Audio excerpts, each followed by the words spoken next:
Imagine this. You quit your job, pour your savings into a new startup, work sleepless nights, build the perfect product, and finally launch it to the world, only to discover nobody wants it.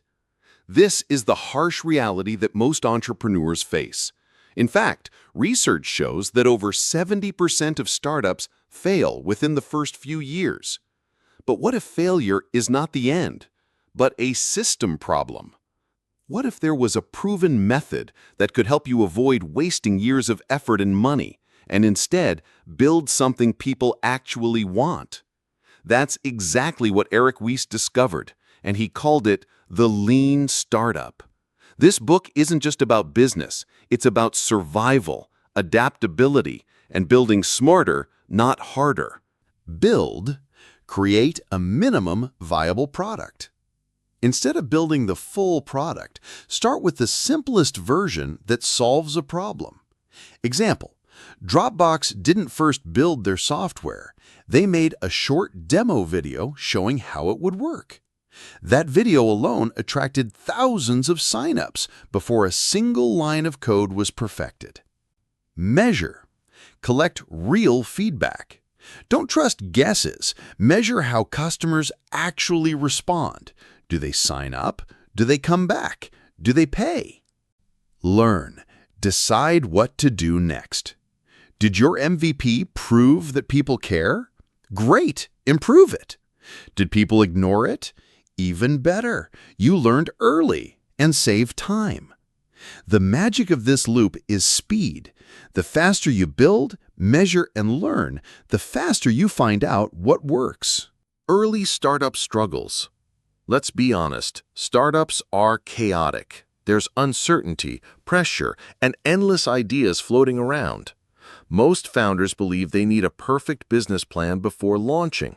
But in reality, no business plan survives its first encounter with customers. The lean startup flips that idea. Instead of predicting the future, test it. Instead of being stubborn with your vision, listen to reality. Eric shares a powerful mindset. Startup success is not about having the right idea, but about having the right process. Think about that for a second. Ideas are everywhere. But what separates winners from losers is the ability to test ideas quickly and adapt when needed. Mini story. Airbnb example. Take Airbnb. At first, their idea sounded ridiculous. Strangers renting out air mattresses in someone's living room? Investors laughed at them. But instead of giving up, the founders ran small tests. They created a basic website, took photos themselves, and targeted conference goers in San Francisco. The response? People loved the idea of affordable local stays. That tiny experiment grew into today's multi-billion-dollar company. That's the lean startup in action. Small experiments, fast feedback, rapid growth. So far, we've learned why most startups fail, the mindset of lean startup, the build, measure, learn loop, the danger of vanity metrics, the power of small experiments. But here's the big question. Once you've built your MVP and gathered data, how do you decide whether to keep going or change direction? That's where the concepts of pivot versus persevere, innovation accounting, and engines of growth come in. And that's exactly what we'll explore in Part 2 of this summary. Welcome back. In Part 1, we uncovered the heart of the lean startup, the build, measure, learn loop, the importance of MVPs, and why avoiding vanity metrics is crucial. But here's the question every entrepreneur faces. Once you've tested your idea, how do you know if it's working? Do you keep pushing forward, or do you change direction? That brings us to one of the most powerful ideas in the book: pivot versus persevere. Pivot versus persevere. A pivot is not failure, it's an adjustment. It's when you realize that your original plan isn't working, but instead of quitting, you change the strategy while keeping the vision alive. Eric Ries describes several types of pivots. Zoom-in pivot. One small feature becomes the entire product. Example, Instagram started as a check-in app with many features, but the photo sharing feature was the one people loved.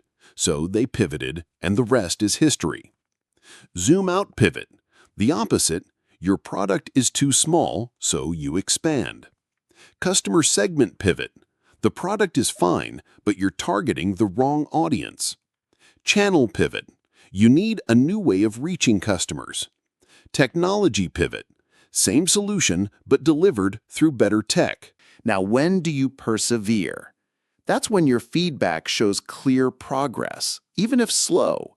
Customers are responding, you're improving metrics, and you can see growth. The hardest part? Knowing the difference. That's where innovation accounting comes in. Innovation accounting is a fancy way of saying measure progress in a startup world full of uncertainty. Here's how it works. 1. Establish a baseline. Launch your MVP and see where you are. For example, only 5% of visitors sign up. 2. Tune the engine. Run experiments to improve that metric. Maybe you redesign the sign-up page, add a free trial, or tweak the copy. Does the sign-up rate jump from 5% to 15%? 3. Pivot or persevere. If you see improvement, keep going. If you've tried everything and numbers don't move, it's time to pivot. This structured way of measuring prevents founders from lying to themselves, because let's face it, founders are passionate dreamers, and sometimes passion blinds us. Innovation accounting forces reality checks. Engines of growth. Eric Ries explains that startups grow in predictable ways. He calls them engines of growth. 1. The sticky engine of growth. Your focus is retention. Keep customers coming back and back again and again. Example, Facebook. People stay because their friends are there, so they can't leave easily. 2. The viral engine of growth. Growth comes from word of mouth and sharing. Example, Dropbox offered free storage when users invited friends. That simple viral loop made them explode in growth. 3. The paid engine of growth. Growth through ads and customer acquisition costs. If you can make more money from a customer than it costs to acquire them, you can scale endlessly. A startup must identify which engine powers them and then focus relentlessly on improving it. Adaptable leadership. The lean startup isn't just about products, it's about people. Leaders need humility to admit when something isn't working and courage to pivot. Too often, founders get trapped in the myth of the visionary genius who sticks to their plan no matter what. But history shows the opposite. The best entrepreneurs are learners, not stubborn dreamers. Mini story, Twitter example. Here's a great story. Twitter didn't start as Twitter. It began as a podcasting platform called Audio. But when Apple announced iTunes podcast support, Audio was doomed. The team had a choice, shut down or pivot. They brainstormed, experimented, and eventually pivoted into the microblogging idea that became Twitter. This pivot didn't just save the company, it created one of the most influential platforms of the 21st century. Final lessons and conclusion. So, what's the big takeaway from the lean startup? Start small, learn fast. Don't waste years building something people don't need. MVP is your friend. Perfection is the enemy. Test with a simple version first. Measure what matters. Vanity metrics are dangerous. Focus on real customer behavior.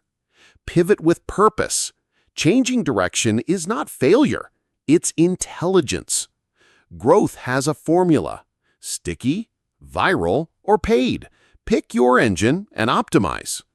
Entrepreneurship is management. It's not about wild guesses. It's about a repeatable system of learning. Eric Ries gives us hope. Failure isn't destiny, it's data. And if you can learn faster than your competitors, you win.